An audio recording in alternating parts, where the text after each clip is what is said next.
Locked and loaded. Since Barack Obama became president, the number of heavily armed anti-government militias has tripled. That's right, tripled. The surge in recruits to what could be the training ground of our next Timothy McVeigh parallels the rise of the Tea Party and includes at least one man who had serious plans to kill the president by going nuclear. Joining me now is the author of Time Magazine's special investigation, Locked and Loaded, The Secret World of Extreme Militias, Barton Gellman, Time Magazine's contributing editor-at-large.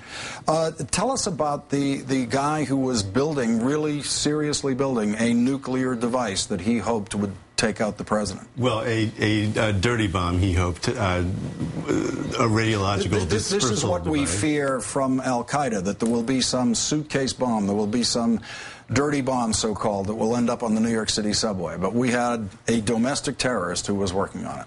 Well, two things to say about this guy. One is he probably is the most serious, as they came the nearest to being able to actually build a dirty bomb of any of the domestic threats we've ever heard about, certainly way more than Jose Padilla, the accused al-Qaeda dirty bomber. On the other hand, he wasn't ready yet. He wasn't there.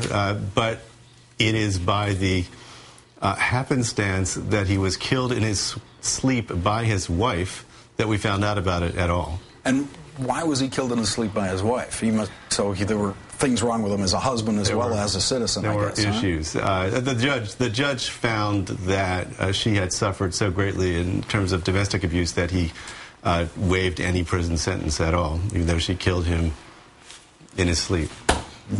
Lenient judges have their place in our judicial system. You write that the Holocaust Museum killer, James von Brunn, that he had written, was that on his website that he wrote this? Or?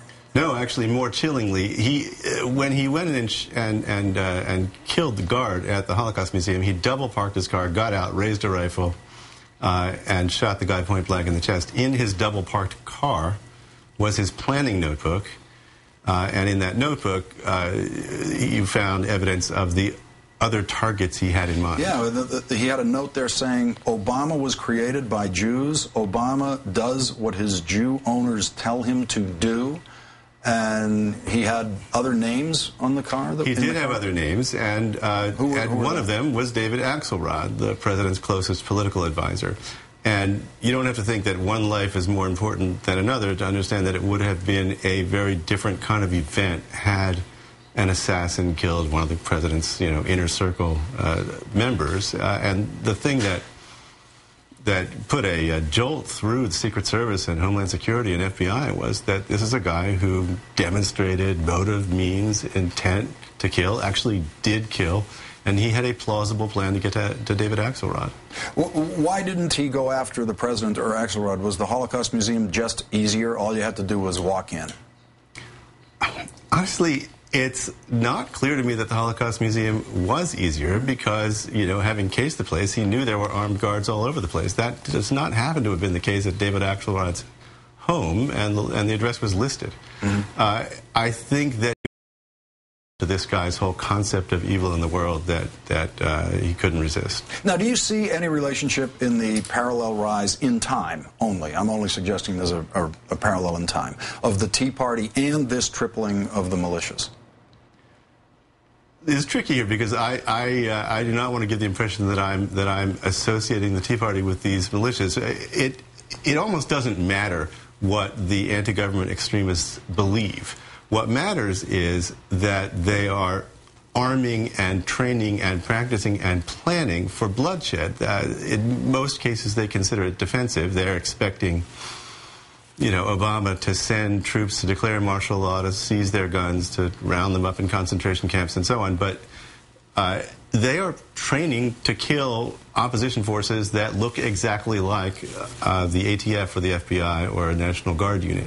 Now, having been with these people, is it your sense that the election of President Obama has provoked this increase in the militia, or, at the same time, the worst economy, since the Depression has provoked this, or something else?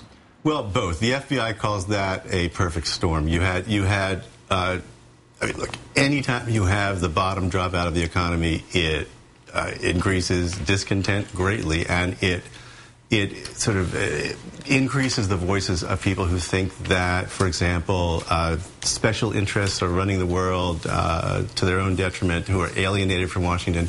And many of the people in this sort of highly alienated anti-government right have hated every recent president. They hated the Bushes. But Obama also sort of jolted that movement, because in one guy you united, sort of, because of his race, because of what they imagined his religion was, because of what they imagined his birthplace was. He united the bigotry of racists and religious bigots and nativists, and so he was a perfect symbol for all of them. Barton Gellman with the cover story of Time magazine this week, Locked and Loaded. An amazing story. Thank you very much for joining us tonight. Thank you, Lawrence.